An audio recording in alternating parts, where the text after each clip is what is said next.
Sumainyo ang Panginoon. At sumaiyo rin. Ang mabuting balita ng Panginoon ayon kay San Mateo. Papuri sa iyo, Panginoon.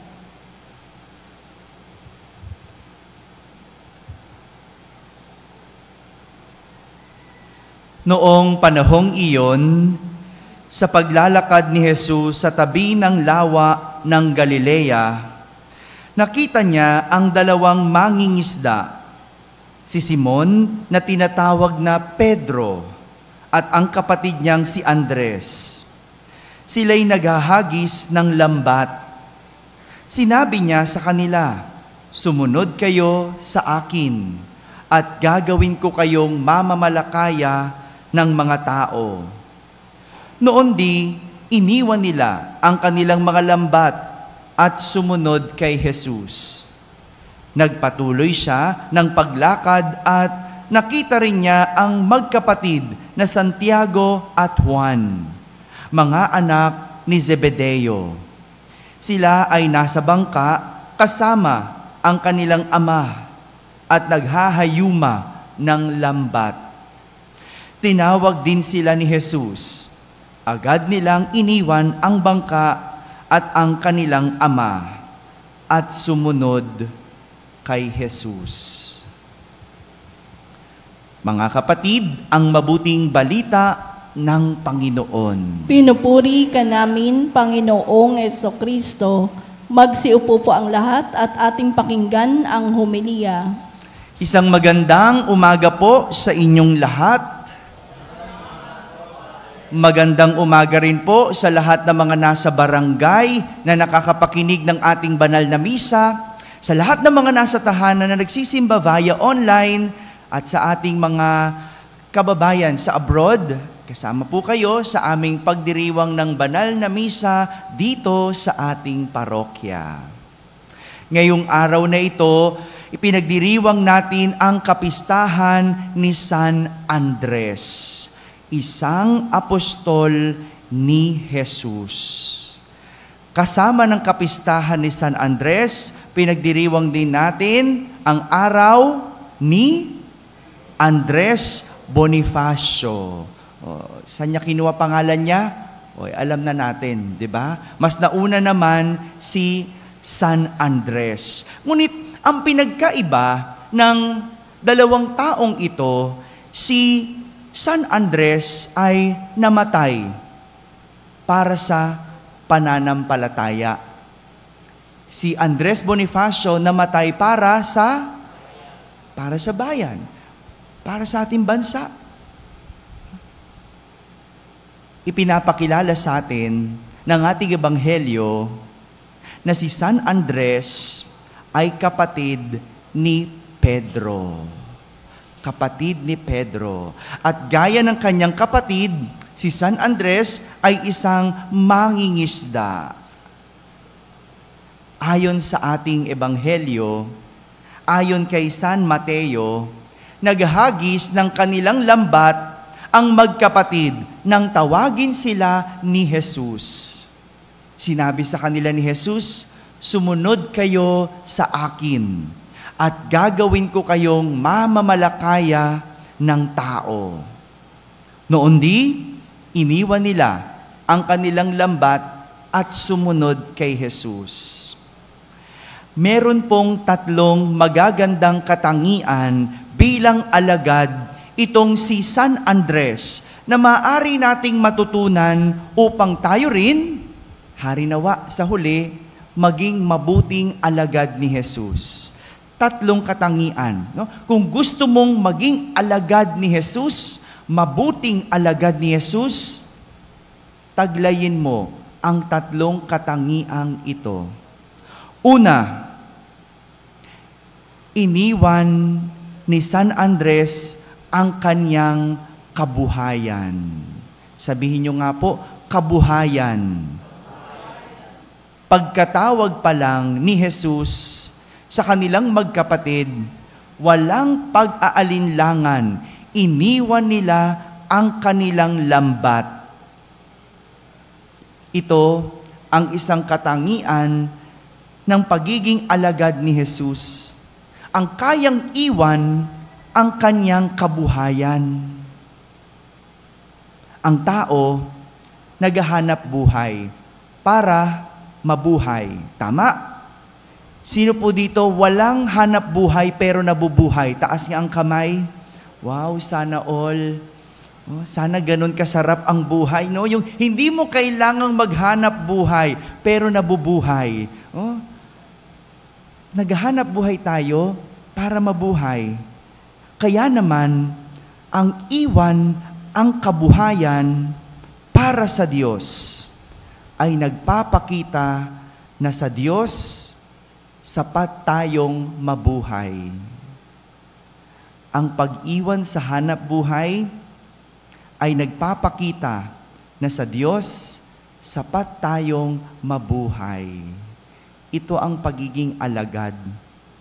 Yung makontento, yung masapat para sa Diyos. Yung kaya mong isuko ang iyong hanap buhay dahil sa Diyos, sapat nang ikaw ay mabuhay.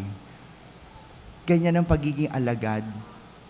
At marami, hadlang ang hanap buhay para makasunod sa Diyos. No? Hindi makasimba. Bakit? Kasi may trabaho. Hindi makapag-serve. Bakit? Kasi nagbabantay ng tindahan. No? Meron tayong server na ganyan, di ba? O, anong sabi niya? Father, hindi ako makaserve eh. Sabi ko, bakit po? Anong dahilan? Kasi po walang magbabantay ng aming tindahan. Okay, sabi ko, pero gusto mong mag-serve? Opo. Pero hindi ka makapag-serve? Opo. Oh, anong tawag doon? Di ba ang gulo? Pero isang oras na misa, na ipagpaliban ang tindahan, hindi mo magawa para sa Diyos. Pero kaya mong ipagpaliban ng Diyos para sa iyong hanap buhay. Dahil sinasabi mo, para ikaw ay mabuhay. Parang ang hirap unawain, ang hirap pagtagpuin ang isip ng isang alagad at isang gustong mabuhay. Si San Andres, iniwan ang kanyang hanap buhay. Pangalawa, si San Andres, iniwan ang kanyang mahal sa buhay. Sabihin niyo nga po, mahal sa buhay. Kasama ng paghagis ni San Andres ng kanyang lambat ay ang pag-iwan sa kanyang pamilya. Bago pa man natin narinig mula kay San Mateo, sinabi na ni Jesus, ang nagmamahal sa ama o ina ng higit kaysa sa akin ay hindi karapat-dapat sa akin.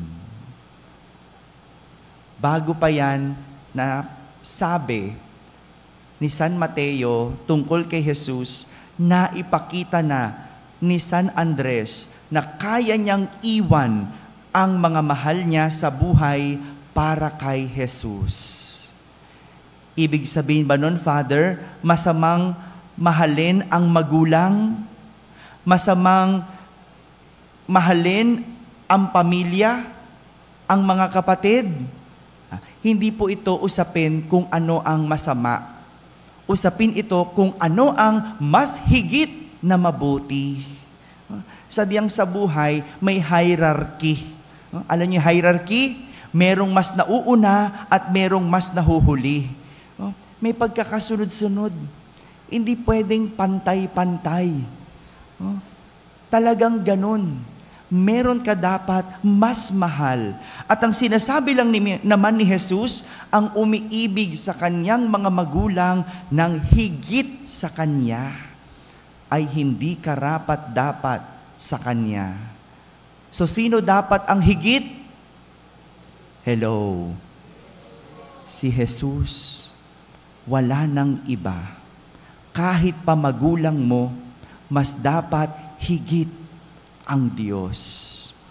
Si San Andres, iniwan ang kanyang mga mahal sa buhay, na nangangahulugan lang na kay Jesus kaya niyang mabuhay.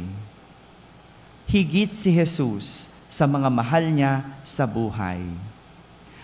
At pangatlong katangian ni San Andres, panghuli, sumunod siya kay Jesus. Sabihin niyo nga, sumunod. Hindi natapos sa pag-iwan sa kabuhayan at pag-iwan sa mahal sa buhay itong si San Andres, sapagkat nagawa niya ang mga ito para sumunod kay Jesus. Hindi lahat ng nang-iwan ng kabuhayan sumunod kay Jesus. Yung iba, nag-resign lang, di ba? Iniwan mo yung trabaho mo, saan ka naman napunta? Lumipat lang ng trabaho, nag-resign ka lang, di ba? Hindi lahat ng nang-iwan sa mahal nila sa buhay sumunod kay Jesus. Yung iba, napunta sa ibang bahay lang. Merong ganyan, di ba? Iniwan yung kanilang mahal sa buhay, pero hindi naman sumunod kay Jesus. Sa napunta, yun, may ibang sinundan. Ayun lang. Di ba? Pero itong si San Andres, iniwan ang kabuhayan, iniwan ang mahal sa buhay para sumunod kay Jesus. Hindi natapos ang pag-iwan sa kabuhayan at mahal sa buhay itong si San Andres, sapagkat nagawa niya ito para sumunod kay Jesus. Sadyang itinuturo sa atin na hindi pwedeng makasunod kay Jesus ng maraming dala-dala sa buhay. Uulitin ko po, hindi pwedeng makasunod sa Diyos ng maraming dala-dala sa buhay. Hindi pwedeng dala-dala mo ang hanap buhay mo. Hindi pwedeng dala-dala mo ang pamilya mo. Hindi pwedeng dala-dala mo ang luma mong buhay.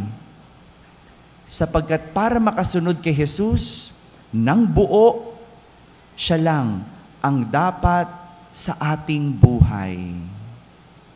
Para makasunod kay Jesus ng buo, siya lang ang ating buhay. Mga kapatid, ang pagsunod kay Jesus ay nangangahulugan na dapat meron tayong iiwan. Walang pwedeng dalhin maging ang luma nating buhay dahil ang pagiging alagad, dapat si Jesus lang ang ating buhay. Amen? Amen.